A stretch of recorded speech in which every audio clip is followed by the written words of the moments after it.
Hey crafty people, I'm Sarah, also known as Craft Nerd, because I'm a nerd who loves to craft. Over the years I've dabbled in most types of crafting, although for the past decade or so I've been doing primarily card making and mixed media art. I've recently embarked on a junk journaling journey that I hope you'll join me on. Today we're working on creating a mixed media Today, we're working on creating an autumn window scene. Today, we're working on creating a mixed media autumn window scene, and we're going to use one of the faux stained glass windows we created in a previous video. I'll link that down below. Before we get started, I've got a few caveats for you. This is a very involved project with lots and lots of steps. If you want to craft along with me, you can do as many or as few of the steps that I'm going to do as you want. I'm just going to show you the process I went through in making this project. I've also edited out, didn't film, or sped up parts of the process that were repetitive, because when I went to go edit this piece, it was over 4.5 hours of footage, and I suspect, all told, this project took me probably around 6 hours to complete. And I'm going to break this up into several videos. I'm not sure how many yet because I'm still editing the footage. I will be creating a playlist, and I'll be sure to link that in all subsequent videos so that if you miss any of them, you can go back and see them. So without further ado, let's get crafting. All right, so I've started to do some prep work for this project. But here's the basics of what I'm using. So I have got a box, and it measures not quite 7 inches by not quite 6.5, and it's about 2.25 inches deep. And I have a ton of these boxes because my dog's prescription medication comes in it. And they're really nice boxes, which is why I have a ton of them and can't seem to get rid of them and keep saving them, planning to do projects with them. So I'm finally going to do a project with them. Now, you don't have to have a box this size. You can adjust your measurements for what we're doing to whatever type of box you have. This is just going to serve as the base and the platform for the project. You could use one of the Ideology vignette trays for this project if you prefer and have that. I just have all of these boxes and wanted to use that. So this is going to serve as my base, and please excuse my nails. I was dyeing paper and fabric yesterday, and so they're kind of orange and brown and all sorts of autumn colors because that's what I was using. So this is what I'm working on, and so this is what I'm basing my measurements on. So I'll tell you what my measurements are, but you're going to want to work with measurements that suit whatever you're using as the base for your project. And the centerpiece of this, because we're using one of our faux stained glass windows, is Sizzix Tim Holtz Cathedral Window Die, which cuts out this window, because we're going to basically create a window scene, and so we're gonna have an inside space and an outside space. And I've also got, this is an Impression Obsession deer, so I'm gonna do a deer and like a foresty scene for outside the window, and I haven't decided yet on the inside, so I don't know if I'm gonna put anything on the inside or just have it be plain and show the window. We'll see how it goes as we go along with this project. I'm also going to be using lights because I want to provide light to the window, because I think that will add a nice glow. And I just picked these up at either Joann's or Michael's. And part of why I'm using the box is we're going to hide the battery pack inside the box, and I'm going to set up a mechanism for being able to get to it without fully opening it. I suspect what I'm going to do is cut out a section here and maybe Velcro dot the battery pack so that it's easy to take out, and then poke holes in the top of the box to thread up our lights. But we are going to be using lights. for this project, you don't have to. That is completely optional. So that is another thing we're going to use. And then I'm going to be pulling out a variety of mixed media products for decorating and creating the scene and all of that, which I will go through as we get to them. But let's start with our arched window piece. And I want to have it sitting in a wall. So I cut out a piece of paper from, this is Canson XL watercolor paper, because I want a sturdier paper for this because it's going to be standing up, and it's going to be a mixed media piece, so it's going to be involving a lot of wet-ish mediums. So it measures 6 3/8 across and 6 inches high, because I based the height on the size of the window. I based my width on this section of the lid, mostly because I'm probably going to end up poking a bunch of holes, so I want to be able to open this up to work on the piece. And so we're just going to decorate these edges, but just have our piece go across the top of this part, if that makes any sense. Now, I want several layers of my window and my wall, but trying to get this lined up on pieces of cardstock exactly right so that it will all line up is going to be exceedingly difficult, if not near impossible. So what I did instead is I cut down all of my pieces, and what I'm going to do is I'm going to take a cutting mat. I'm going to take one piece at a time, and I think what I'm going to end up doing is about 5 layers thick. I think should be sturdy enough for the piece. We'll see as we go along if we decide we need another layer. So I'm going to take my arch, line it up, and not all of the pieces line up exactly right because I was using a 9 by 12 inch pad, but those aren't always exactly the right measurements. Like the 12-inch side might be a little bit longer because I was cutting 6 by 6 3/8. So I cut the 9-inch side down to 6 3/8 and then just cut it in half, but they're not all exactly the right size. So we will tweak all of that once everything is done and we get to the part where we're putting things together. So I'm just going to take a pencil, go around my arch, and take a craft knife and cut that out.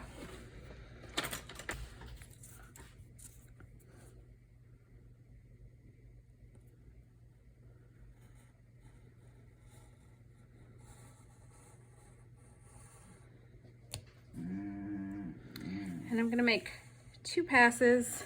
And that should cut us all the way through, and it did.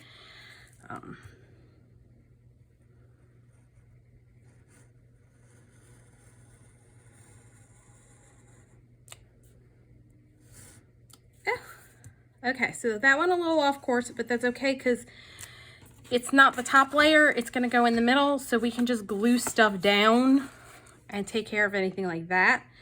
So we're just gonna carefully try and cut this out as best we can.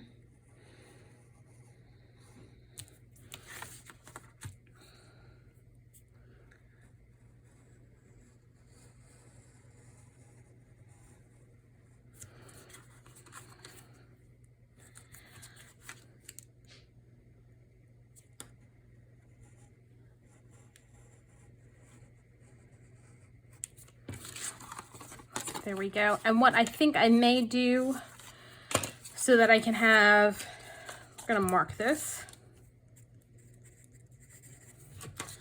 So this is my inside wall. This is a middle wall. So I can always, you know, adjust, trim up, tweak it as we go. I think to ensure that the outside one, because the middle pieces aren't going to show once everything's assembled, I may just use a bigger sheet of paper, use the die to cut it out, line it up properly, and then trim off the exterior. I don't want to do that for all the pieces because I suspect that's going to waste a lot of paper that way. But there's the first one. As you can see, we're definitely going to be doing some tweaking and some trimming and some adjusting once all the pieces are done. So I'm going to go ahead and cut out the other 2 middle pieces. and then die cut the one that's going to go on the outside, and I'll be back.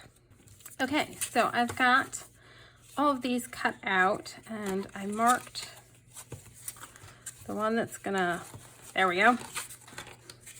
It's gonna be the inside of the house, and this will be for the outside. And what I'm just gonna do is line up my inside piece with the window on here as best I can. You know what? If I cut through this way, that's the way it'll line up. Okay. And mark where I need to cut off. So I'm going to mark over here. And I'm going to mark over here and pull out my paper trimmer and use my marks to trim it down. And so this is my Fiskar rotary blade trimmer. I've had this thing for, I don't know, 15 years. Recently I noticed like bubbling on the surface area, and I realized for the last 15-ish years that I've been using it, it had like a plastic protective sheet attached to it that I never took off. So I have recently pulled that off. And so yeah, it's like, why is this bubbling? Oh no, is something happened to it? And then I realized, oh, it's just protective plastic.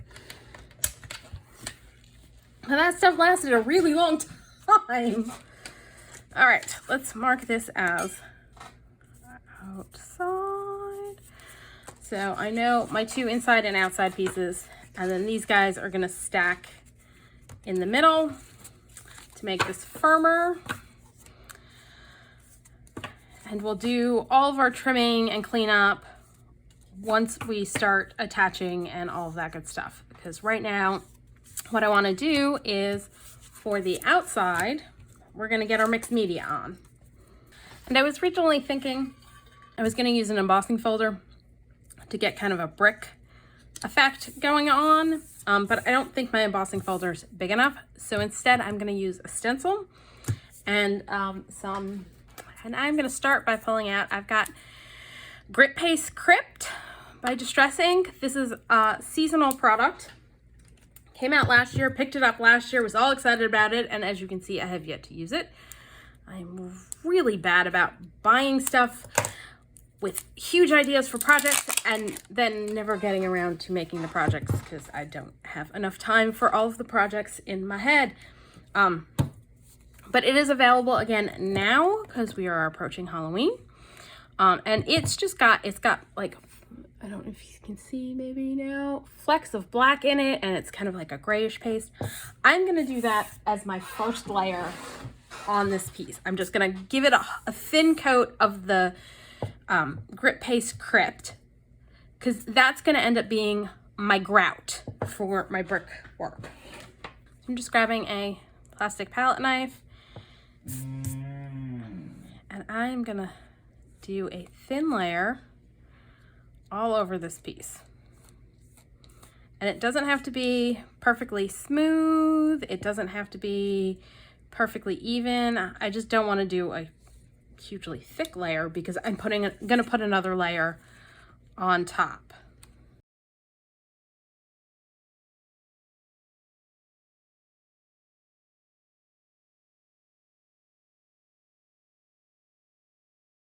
I'm noticing I'm getting a little bit of drag marks from like the little flecks in there. So just be careful when applying it. And I'm also like pulling it off. So take your time, just get a good coat on.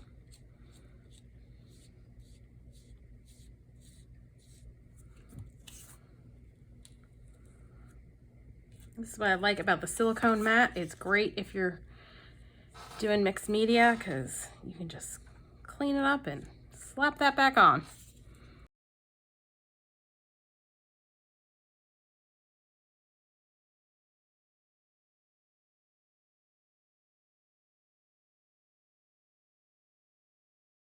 Now I should have said when I pulled this out and started this, if you do not have the Crypt paste. You do not need to go out and buy it.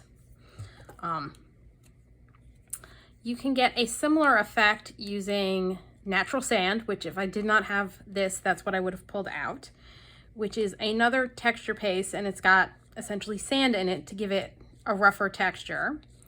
You could also take just regular smooth, like modeling paste, anything like that, and toss some sand in it to give it some texture. Or you could skip this step altogether. It's completely up to you. I just really like to give, if I'm doing like a faux brick thing, I really like having like a textury paste on the bottom for my grout, because if you look at grout, it's textured and like rough, and so I think it just makes it a little bit more authentic looking if you've got a rough base layer when you're doing a brick technique.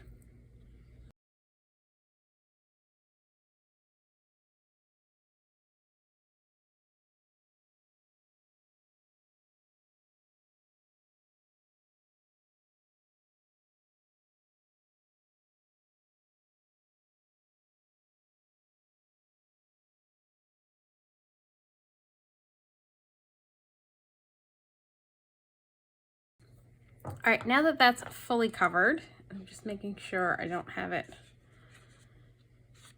overhanging on my edges. I'm gonna set it aside and let it dry naturally. It's best if you can let these sort of things dry naturally instead of using a heat tool. If you're impatient, you can obviously use a heat tool to dry it, but I've got plenty of steps in this project, so I'm just gonna set this aside, let it dry on its own, and come back and do the next layer once that's dry. And one more thing, I am getting ready to put this away, and I am gonna put a little bit of plastic wrap in my jar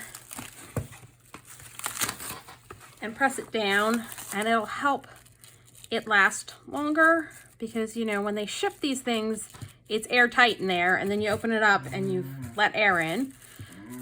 I don't know if you can hear my dog groaning in the background. He has a hard life. So I'm gonna just do that. This is a Tim Holtz tip, something I saw him doing on one of his lives, and I was like, ooh, I need to start doing that with all of my texture paste. And like I said, if you don't have the texture paste Crypt, you can use something like Liquitex natural sand. I'm pretty sure Golden also has a natural sand, or something like the Deco Art Snow Tax, because that's got a little bit of texture to it. You could use something like that. You can also use just the regular texture paste in, I would suggest opaque, and add a little sand to it to make it grittier. Or you could use white gesso, whatever brand you have, and just mix in a little sand to that to give it texture is another idea. Or you could use, or you can take some matte gel and mix in some sand to that as well. Now I'm pretty sure matte gel is on the transparent side, so you're probably going to want to either paint it after you do it, or you can actually add paint to the various gel mediums out there. So that's an option too. While our window frame is drying, let's work on our reindeer. Now again, use whatever you've got in your stash. You don't have to have a reindeer out your window. You can just do a fall scene. This is one of those projects that could easily translate to a winter scene as well. And I may end up doing one of those because I think that might be really pretty. But I've got all my little reindeer out, and I'm gonna pull out our distressings. I think I'm gonna start with some antique linen. We're gonna use this brush and we're gonna clean it off first. And to clean it off, I'm just gonna spray a little water on a cloth, because I don't want to get this too wet or it will be useless for using afterwards. Brush it on like that, wipe it like this. And I noticed Carrie the Crafter, if you've ever watched his videos where he pulls out his rag, he always points out that his rag isn't dirty, it's just stained. And I was like, perhaps I should be saying that, because all of my rags are just stained. They're not actually dirty. All right, so I'm gonna take antique linen and do the antlers.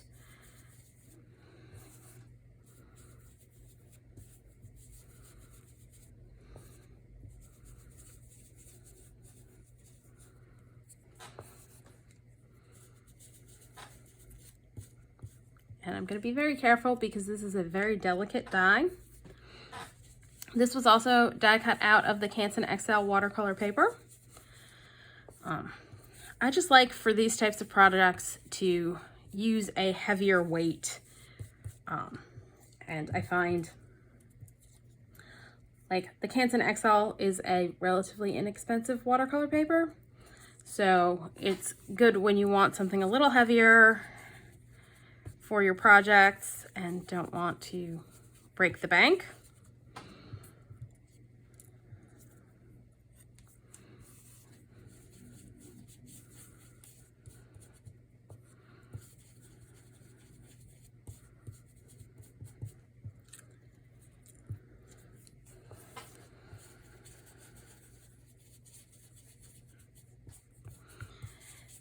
And I know you're probably wondering, why am I inking everybody? Because when we glue them together, you know, only the front and the back are going to show, but there might be some edges that stick out.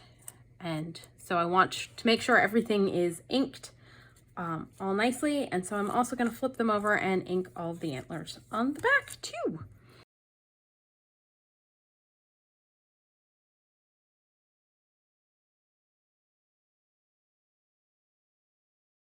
All right, so now for the body of our reindeer, I'm pulling out a couple of colors.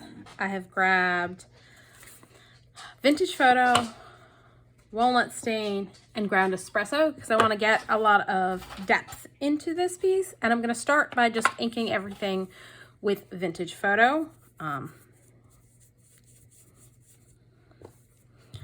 That'll give us a nice base brown on it. So I'm just going to go ahead and ink all of these guys and I'll be right back. All right, so I've gone ahead and inked everybody front and back just with some Vintage Photo. And now I think I'm going to add in a little Walnut Stain lightly at the edges.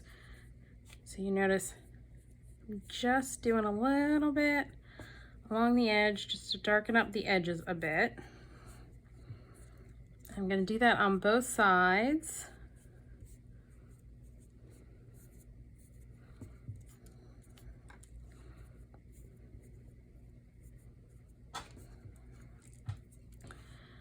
So again, I'm just going to go around and do all of that and I'll be back. All right, so everybody's inked again on both sides. Now I've got ink on my mat. I'm also going to pull in some Walnut Stain and get that on my mat as well. And I'm going to spray.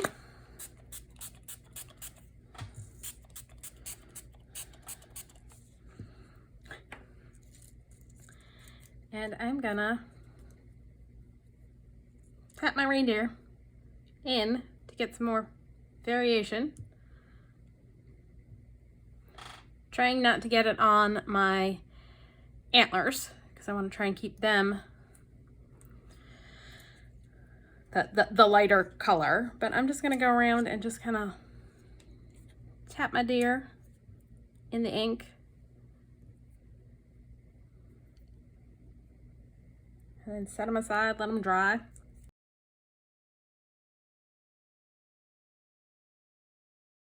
All right, I actually think I may take out my heat tool and dry them off. This way I can see if I want to dip again before I clean up.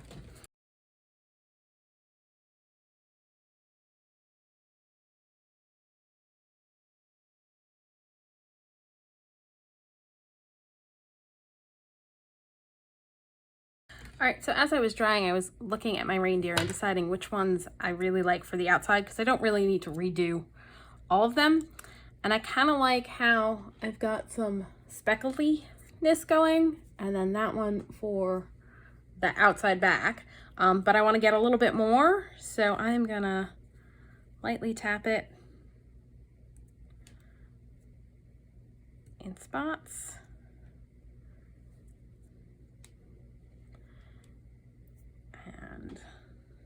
ear needs a little bit more.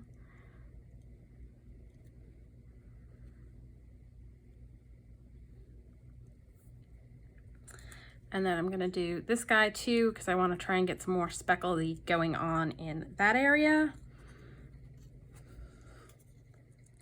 Well, I'm not getting the antlers too much.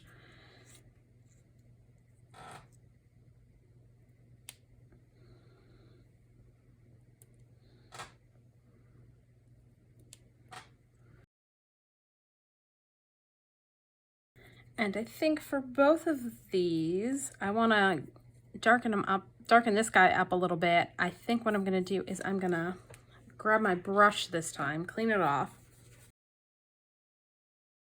And I'm just going to grab a little Walnut Stain this time and just kind of come in and add a little bit more color. Am I on screen? Yes. In a few spots, just to darken his back up a bit, especially since it's the front piece is a bit darker. So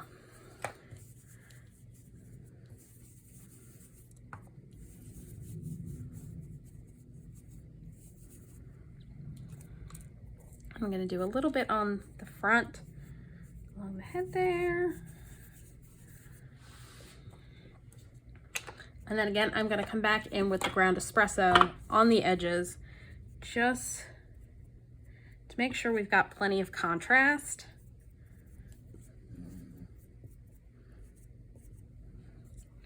And then do the back piece.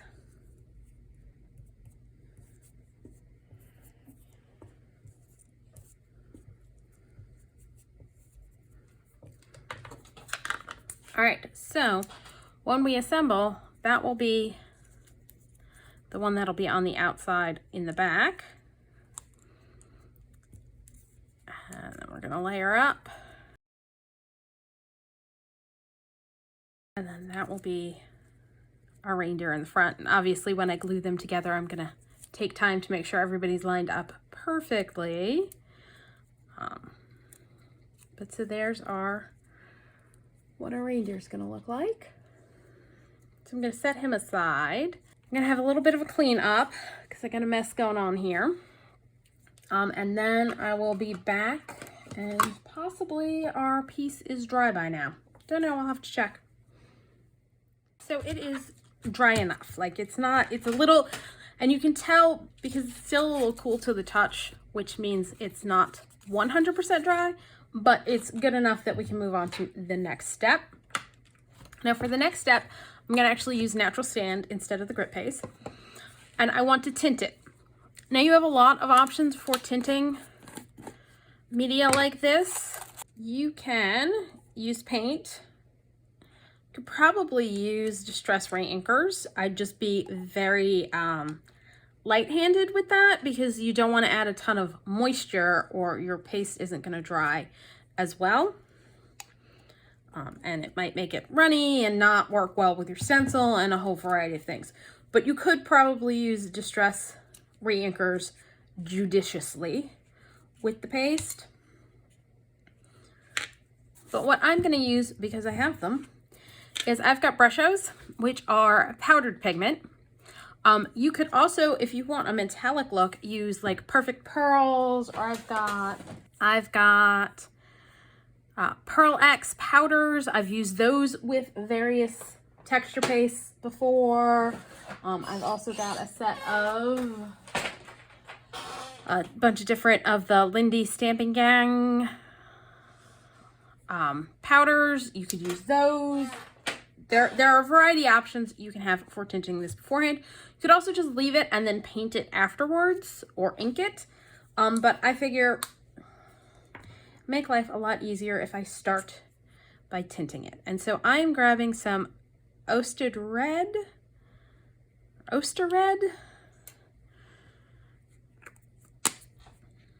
the Brushos, and I'm just adding it to my pile of paste on my palette, and I'm just going to mix it in.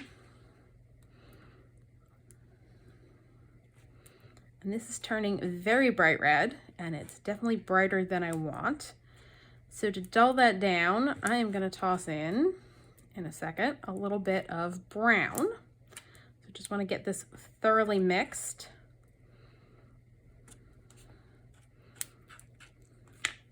And so I'm going to add just a little bit of the powdered pigment in dark brown to this. A little bit. I'm going to start with just a very small amount and mix that in and then add, because once it's in, it's in.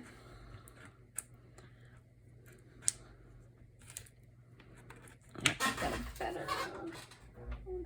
This one might be a little firmer.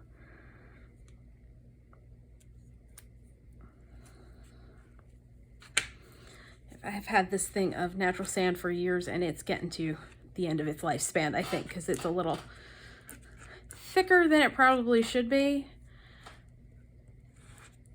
All right, I'm looking at that going, it's a little darker than I want. So what I'm gonna do is grab a little bit more natural sand, since it's essentially white, and add a little bit of that in.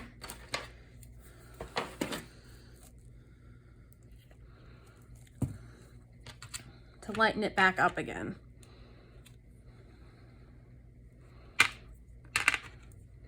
So yeah, this is definitely a play around with it, get it to the color you like, and then fingers crossed I made enough. Because that's what tends to happen to me, is I don't mix up enough, and then I go to mix up more and I can't get it the same color, and it's just a mess. So hopefully we've got enough of this, and I think I want a little bit more of the natural sand, trying to dilute that brown a little bit. See, I'm glad I only put a little bit of brown in, because if I had put too much in, I'd be starting all over again. All right, let's see what happens. And then this way we've got even more of the stuff, so hopefully it'll be more than enough for this project.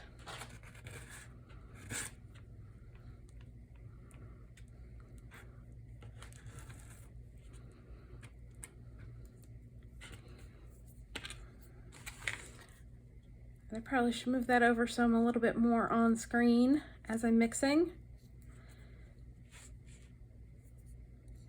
Yeah, this thing of natural sand's definitely at the end of its life. It is very thick. And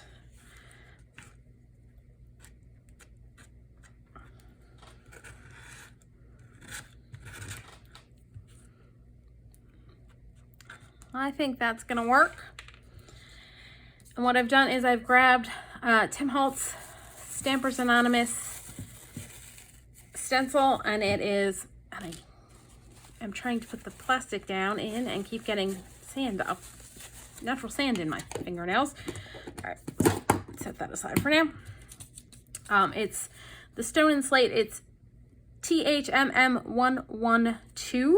And I'm gonna have to be careful with it because it's got two different stenciling going on. And I want to do the bottom one. So I'm just going to be very careful where I put my texture base. And so I'm just going to stencil this on.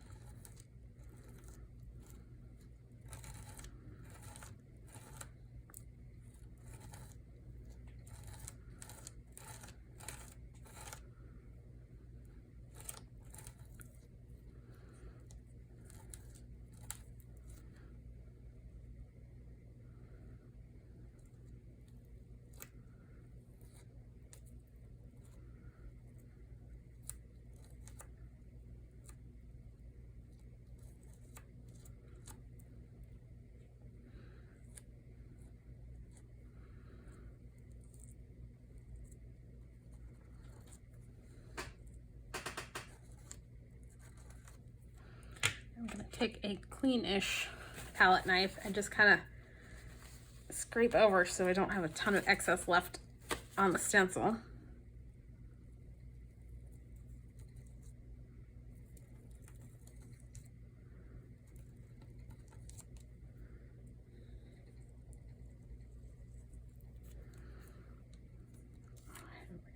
that away. And voila, I got a little bit of scooging under over here. So I've got a couple paper towels over here, the stencil on it. I sprayed some water, mostly because I don't want to have, when I move my stencil, texture paste stuck on the stencil that ends up going where I don't want. Like, I want to have grout lines, so I need to clean off the back a little bit before I move it, or I'm going to end up having texture paste filling everything in. I'm also going to grab this because it's handy and come through here and lift up the texture paste that's scooged under, and oof, I need more space, and wipe it off, which is something you can do before it dries to restore my grout line over here so that you can see it. Now I'm gonna go, and I'm just gonna use my finger to wipe off the excess on the edges. And I definitely think what's left in that jar of natural sand just needs to go out, because it is really hard to work with, and it's usually not this hard to work with. And I think it's because it's very old. I've had it for, I don't even know how long. So I'm gonna clean up off the mat and try and get myself a clean space. Now I'll eventually be able to get all this off the mat. I'm just doing a quick cleanup so I can shift and keep going with my stenciling. Now here's where we've got to be very careful, because I don't want to mess up what I've already done, but I also don't want to have to wait forever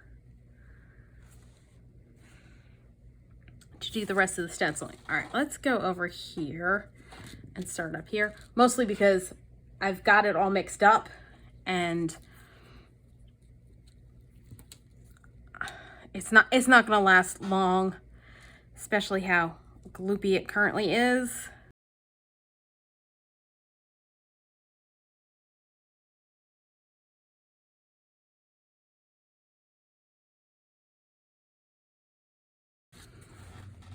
And again, I'm just gonna go in and try and get some of the excess off the stencil.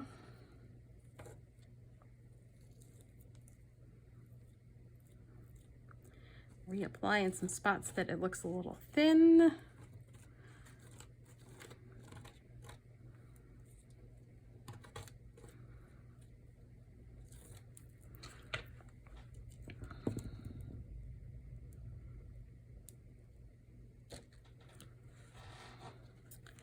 All right, that came out pretty good. There are a few spots. First, I'm gonna get my stencil onto the paper towel with some water.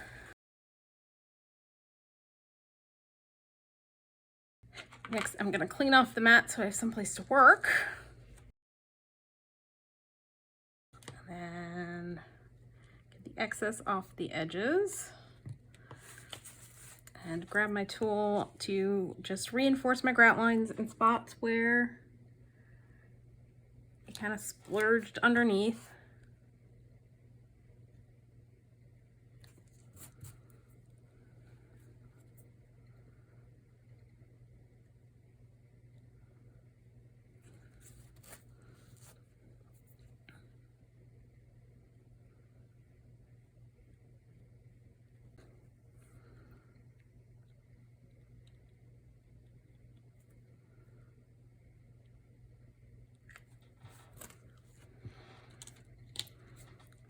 A look, seeing if there's any other spots I want to clean up.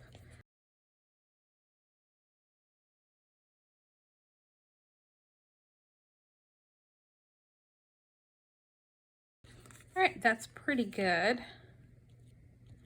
And this is actually drying pretty quickly. I think I'm okay to do this section now. Now, if you don't have a stencil like this and texture paste and all of that, you could still get a brick look to your facade. You just need to cut a bunch of little squares or rectangles of cardstock and attach it down. So that is another way you can achieve this effect. I just figure I've got all these supplies. I really should just use them. We're gonna go like that, as close-ish.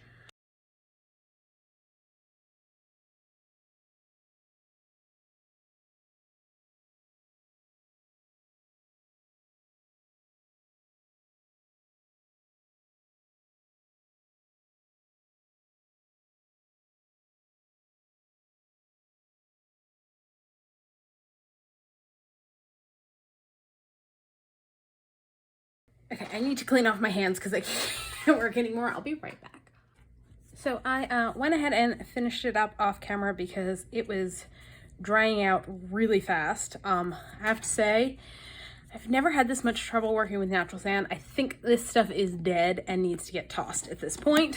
So this is going in the garbage. So that is something to bear in mind with like texture pastes and things like that. You really need to use it because it will go bad. Now, another thing I wanted to point out is with my silicone mat, once the texture paste is dry enough, I can just essentially rub it off. So that is one thing to be said for my silicone mat, is that it allows for cleanup of messy mixed media projects with relative ease. So I'm gonna finish cleaning this up and come back and we will work on the next piece.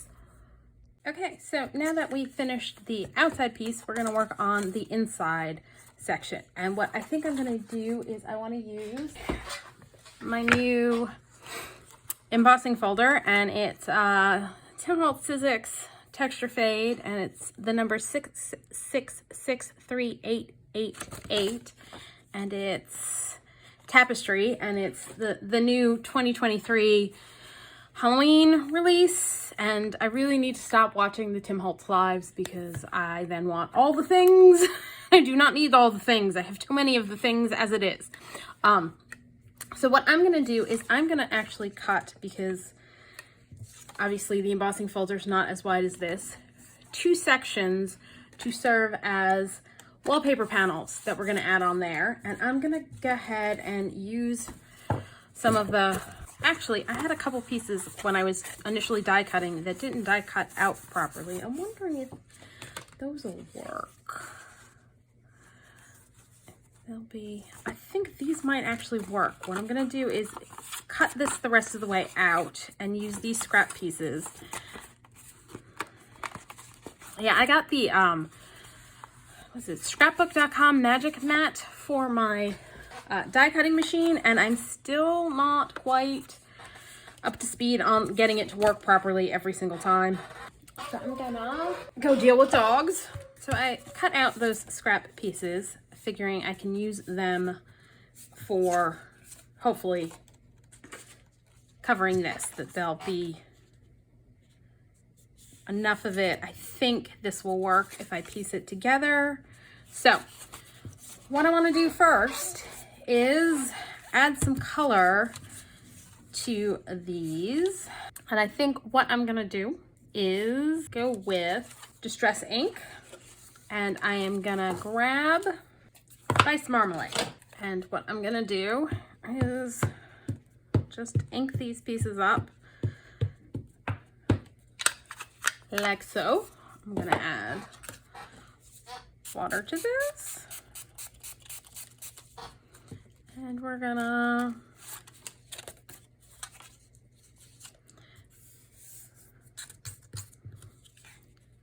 drag it through and get it all inky.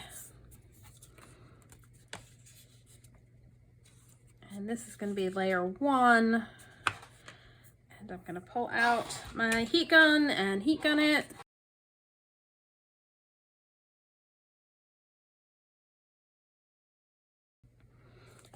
And just want to make sure I've got it all covered.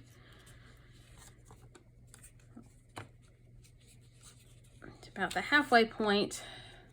That one spot does not want to, there we go. All right.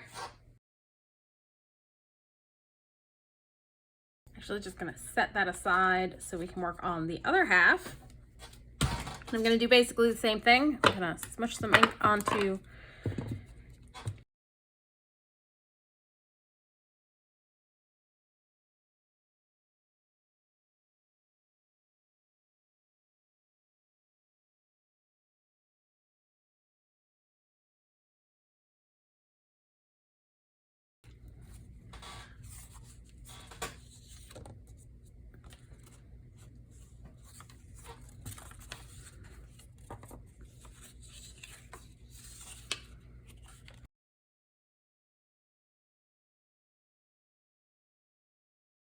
All right, so next I'm gonna leave the orange mess that I've got going on. I'm gonna add a little aged mahogany in here and a little walnut stain, and actually maybe a little bit more of the orange.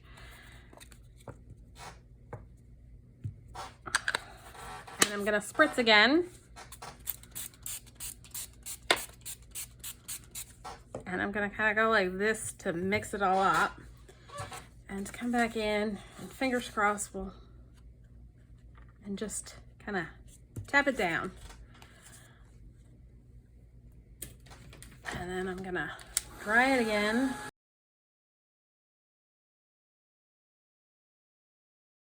We're gonna pull in our other piece and do pretty much the same thing of smushing it down, although I'm gonna do a little more draggy maybe with this one.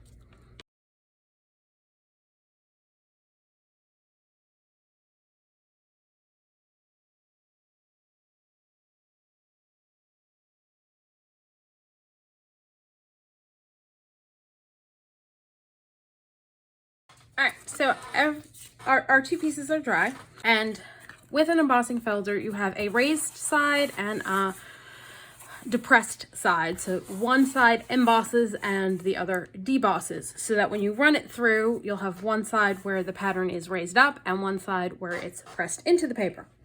What I want to do is I want to apply ink to my embossing folder before I emboss my piece, so that it will press the ink down. So I'm going to be inking the raised side, which will create a debossed impression on my piece of paper. This will make a lot more sense after I do it and show you. And I'm going to use Walnut Stain for that. And basically what I'm going to do is I'm just going to rub my ink pad all over my embossing folder.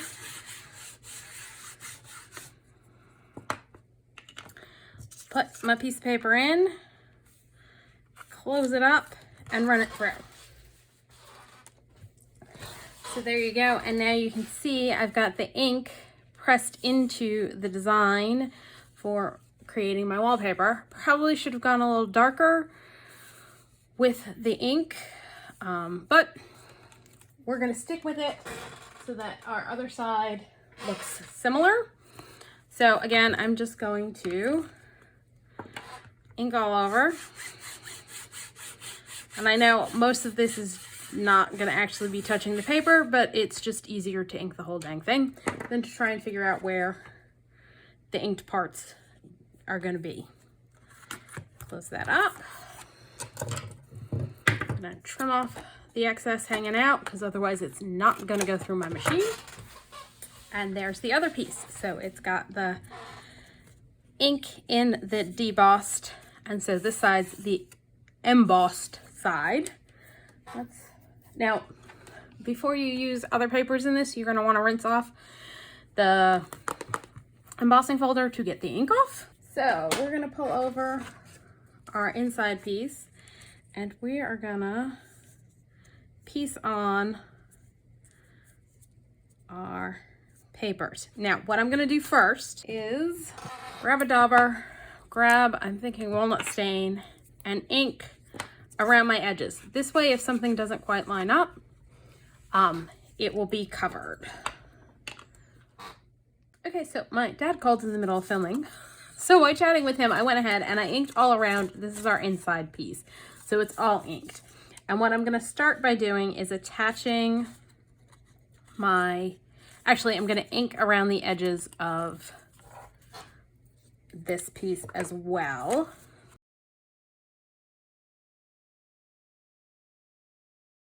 This way we don't have to worry about any kind of white showing where we don't want it to. And I'm gonna grab my art glitter glue and see if it's gonna cooperate. It's been being a little difficult. I don't think it likes the hot weather.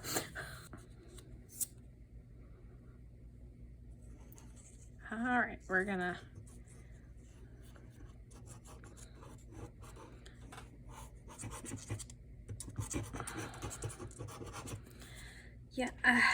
it's like drying up in the bottle, like clogging as I'm using it, I think. I don't know what's going on, but yeah, it keeps clogging up on me.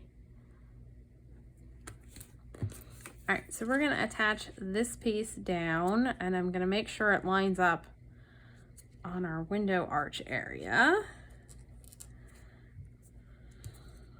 So that's all lined up nicely. Let's see, I do have a little bit of overhang.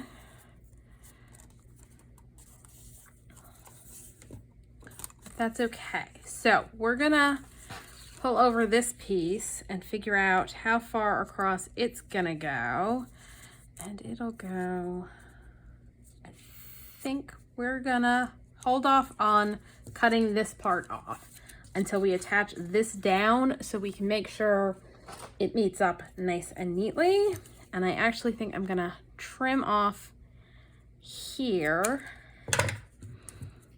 and we'll see where that gets us to. And we're gonna attach this piece down on this side and we're just gonna kind of bend this up gently and bend this part up gently and glue down.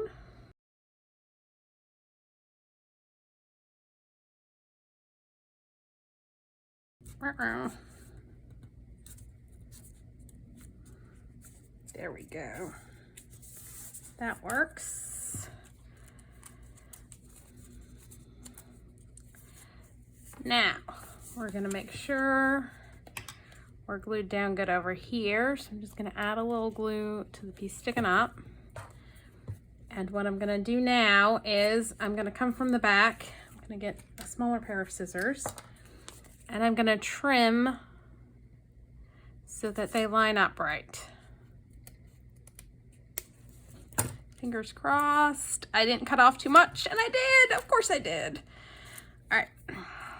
What we're gonna do is cut off a sliver and glue it in there, and we're gonna make it work. So just be careful you don't cut off too much when doing this part if you're doing it the same way I am. I'm just gonna glue this piece down.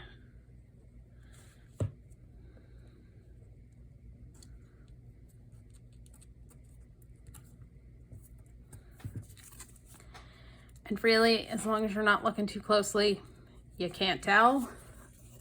That's what it looks like pieced together. And I may do a little ink on the edge there just so there's no white showing.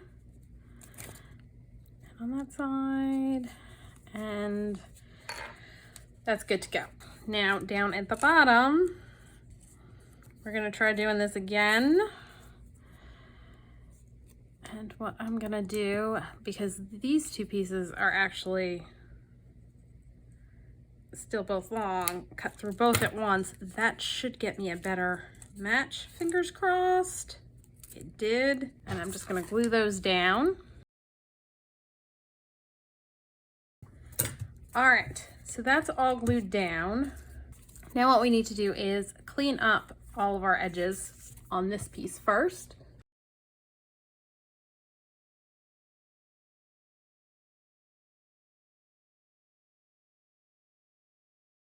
And for this, I'm gonna get out a craft knife to clean that up. I'm gonna be very gentle so as not to mess it up.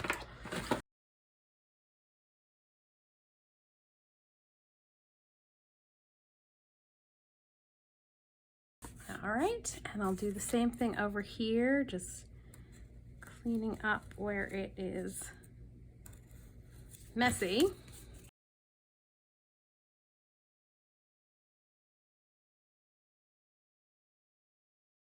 Okay, so that's gonna be what our inside looks like. And we're gonna layer it up all nice and neat. And then our outside is going to be a brick facade. So this piece can be looked at from all directions is the goal. And that's all for part 1. I will be finishing this project up in future videos. And if you want to be certain you don't miss those future videos, be sure to subscribe and hit the notification bell. And if you enjoyed the video, please give me a thumbs up or leave me a comment down below. Thanks for joining me, and happy crafting!